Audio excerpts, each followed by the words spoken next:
ब्रज में 84 कोस की यात्रा क्यों होती है, क्या आप जानते हैं? कहानी बहुत अद्भुत है। नंद बाबा और यशोदा मैया को जब लंबे समय तक संतान नहीं हुई तो वे अत्यंत दुखी रहने लगे। उन्होंने एक एक करके सभी तीर्थों, देवताओं और पवित्र स्थलों पर मन्नत मांगी। हे प्रभु, हमें एक बार संतान का सुख मिल जाए तो हम आपके सभी तीर्थों के दर्शन करेंगे। समय बीता और भगवान श्री कृष्ण ने स्वयं उनके घर जन्म लिया। जब श्री कृष्ण कुछ बड़े हुए तब एक दिन उन्होंने सुना कि नंद बाबा और यशोदा मैया आपस में विचार कर रहे हैं। हमने सभी तीर्थों के दर्शन की प्रतिज्ञा की थी, अब मन्नत पूरी हो गई है तो तीर्थ यात्रा पूरी करनी चाहिए। ये सुनकर नटखट कान्हा चिंतित हो गए। उन्होंने सोचा, माँ बाबा यदि सारे तीर्थों में जाने लगेंगे तो इसमें तो कई वर्ष लग जाएंगे और मुझे तो ब्रज में केवल 11 वर्ष ही रहना है।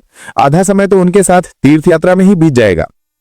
यह सोचकर श्री कृष्ण यमुना तट पर गए और उन्होंने सभी तीर्थों को स्नेहपूर्वक पुकारा।